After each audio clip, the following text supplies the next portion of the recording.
Jordan, why don't you go in there and see if you can be the leader of a great country like Canada and do something about it? Has that conversation ever taken place at this phase of your life? Yes. Well, I've thought about a political career at different points throughout my whole life, literally starting when I was 14. In fact, that's what I thought I would do when I was 14. I worked for a political party in Canada. It was a socialist party, as it turns out. And I had that option open to me when I was very young. But I figured out when I was about 16 that I didn't really know anything. Political belief is determined in large part by temperament and personality, and that's very strongly biologically influenced, and so conservatives tend to be lower in openness, which is a trait, associated with creativity, and higher in conscientiousness, which is a trait. Associated with industriousness and orderliness, they tend to make good. Managers and administrators and lawyers, they tend to make good conservative. Business types, that's their forte. That's their niche, and that's a valid place to be and valid thing to be. You know, it's useful to be empathic, especially if you're caring for people who are in real trouble, but the self-sacrificing isn't so good. That can make you resentful and also decrease the probability that you're going to be successful in your salary negotiations and so forth. So those of you who are agreeable and have a hard time standing up for yourself and fighting, you'll fight for other people but not for yourself. It's a very good skill to develop, that ability to watch your resentment and see what you need and then make a case for it. It's a hard thing to learn. People differ in conscientiousness, that's orderliness and industrious, and they differ in creativity, which is openness. And a lot of that's genetic. It's there to begin with. Now you can move that with the environment, but you have a character. It's there. They didn't share my left-wing presuppositions, but they were very admirable people. And part of what made them admirable to me wasn't their facility with ideological conceptions. So it wasn't an intellectual attraction, it was a practical attraction.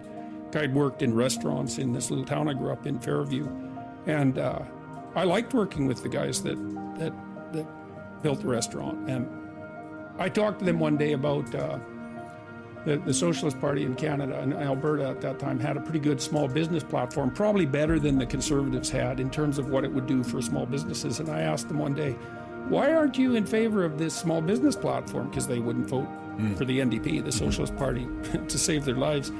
They said, well, we don't want to be small business people. We want to be big business people. Liberals are higher in openness, that's trait creativity, and lower in conscientiousness, especially orderliness. And that seems to be because they believe, or their let's say their niche is an informational niche. They believe that the free flow of information is worth the risk. So that'd be the free flow of people across borders, the free flow of ideas across borders, the free flow of concepts across categories. They'd rather that the borders were permeable.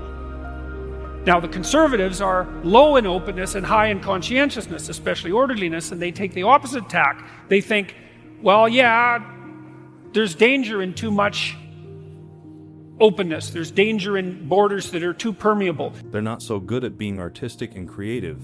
That's not their niche, that's more the niche of the liberal end of the spectrum. People don't vote their reality, they vote their dreams.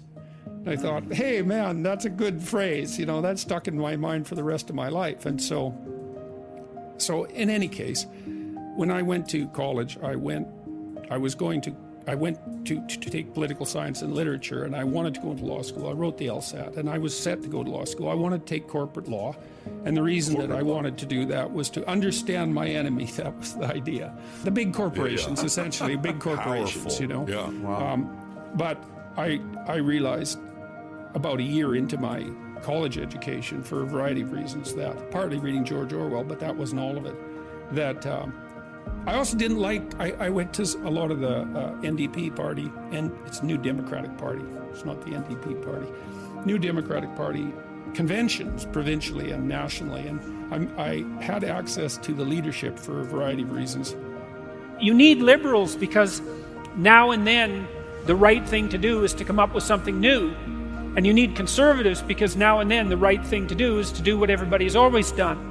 So, you know, Silicon Valley tends to be liberal. Everyone knows that. And the reason for that is that there's a tremendous number of entrepreneurs there. And entrepreneurs tend to be high in openness and lower in conscientiousness. So they're creative, but they're also willing to break rules, you know, which you kind of have to do. Hopefully not to a criminal extent. Well, you know, it's tricky when you're trying to establish something new, because look at a company like Uber, you know, they had to bend the rules to be successful. And those companies that have rented those scooters out and put them on the streets everywhere, you know, they just kind of went ahead and did it.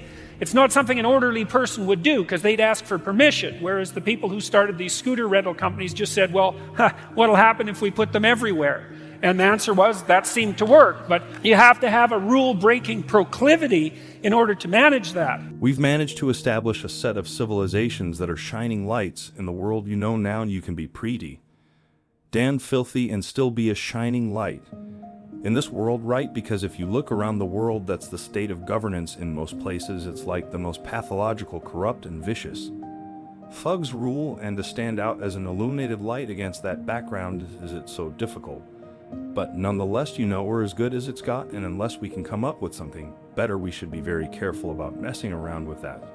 So why don't we start with the assumption that we're doing something? Right, one of the things we're doing, right, for example, is that we actually value the individual right. In any case, I started to get interested in psychological motivations for political behavior, especially as I went through my political science degree, because there was increasing emphasis as we moved away from the classics, which is what I studied in the first couple of years, to more modern political thinking, let's say. It was all quasi-Marxist in that the political scientists believed intrinsically that people were only motivated by economic concerns. We're not ruled by our bellies as far as I'm concerned, so the idea of pure economic determinism was a non-starter, and that's really when I started to get interested in psychology. Because they'll tell you all sorts of things about why they think that you just don't understand. And it's not that they're wrong. It's that sometimes they're wrong and sometimes they're right. And the whole point of free speech, as far as I can tell, the deep point of free speech is that, you know, it's all as if we're riding on the back of a giant snake, and it's twisting and turning all the time, and we're trying to figure out how to stay in the center so that we don't fall off the sides, you know. And sometimes it's time for a bit of a tilt to the left, and sometimes it's time for a bit of a tilt to the right. And the only way you can tell when that time is by having a discussion about it. It's not the fact that the conservatives are right or that the liberals are right. They're both necessary, annoying as that is. I think there are times when there are objective facts that present themselves in the political sphere, but most of the time political discussion is more like marital negotiation. You know, and it's right. It's right when it works in the world. That would be the first thing. Like you want to live alone in the bush. You're going to starve to death and be eaten by black flies. It's not a good solution, okay?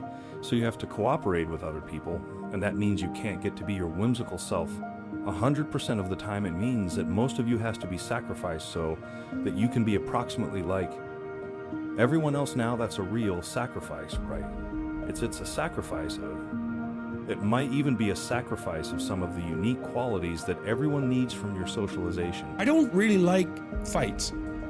In fact, I don't like them at all. Part of the reason that I said what I said back in 2016 when I first stood up and voiced opposition to what the universities were doing and also what my government was doing was because I could see where that was going.